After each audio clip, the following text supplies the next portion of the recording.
Jeans എന്റെ ആണ്. ബനിയനെങ്ങാനും കീറിയ കൂളിംഗ് ഗ്ലാസ് പൊട്ടാതെ ഞാൻ നോക്കിക്കോളാം. സ്വന്തം തന്നെ. എന്ത് ഷട്ടി. ഒരുപാട് ചിരിക്കണ്ട, എന്റെയാ. അയ്യേ, കയ്യിൽ ഗ്ലൗസ് ഇട്ടിട്ട് വേണം ഇതൊക്കെ ചെയ്യാൻ. കയ്യിൽ ഗ്ലൗസ് ഇടാൻ ഞാൻ മൃഗ ഡോക്ടറൊന്നും അല്ല. രാത്രി എന്താ ഇവിടെ പതിവ്? രാത്രി സാധാരണ ഇവിടെ ഉറങ്ങാറാ പതിവ്. അതല്ല ഇനി ഇപ്പൊ കഥകളിയോ കുച്ചുപ്പുടിയോ. രാത്രി കഴിക്കാൻ ഭക്ഷണം എന്താന്നാ ചോദിച്ചേ? ജീവന് കഞ്ഞി, അതുകൊണ്ട് ഞങ്ങളും കഞ്ഞി. നിങ്ങളൊക്കെ കഞ്ഞികളാന്ന് എനിക്കറിയാം. എനിക്ക് ചപ്പാത്തിയോ പൂരിയോ വേണം. തൽക്കാലം അതിനുള്ള സൗകര്യം ഒന്നും ഇവിടെ ഇല്ല. സൗകര്യം ഇല്ലെങ്കിൽ ഉണ്ടാക്കണം. മാവ് എവിടെ? മാവ് മുറ്റത്തുണ്ട്.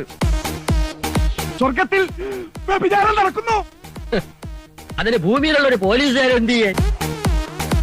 ആന്ധ്രയിൽ നിന്നും പോലീസിന്റെ കണ്ണു വെട്ടിച്ച് കടന്നു കളഞ്ഞ 4 അംഗ നക്സൽ സംഘത്തിലെ അംഗമാണ് ഈ അംഗം. അവരിവിടെ അംഗൻവാടി നടത്താൻ വന്നവരല്ല. അവളെ കണ്ടാൽ എങ്ങനെ ഇരിക്കും? കണ്ടാ പെണ്ണുങ്ങളെ പോലെ ഇരിക്കും. ആരാ? എന്ത് വേണം? ആരാണെന്ന് യൂണിഫോം കണ്ടിട്ട് മനസ്സിലായില്ലേ? കാര്യം ഞാൻ പറയേണ്ടവരോട് പറഞ്ഞോളാം. ജീവനില്ലേ? അയ്യേ, ജീവനില്ലെങ്കിൽ ഞാൻ പിന്നെ ഇങ്ങനെ എഴുന്നേറ്റ് നിൽക്കൂ? കുശാഗ്ര ബുദ്ധിയുള്ള ഒരു പോലീസുകാരനോട് ഇതൊന്നും ആരും പറഞ്ഞു തരണ്ട.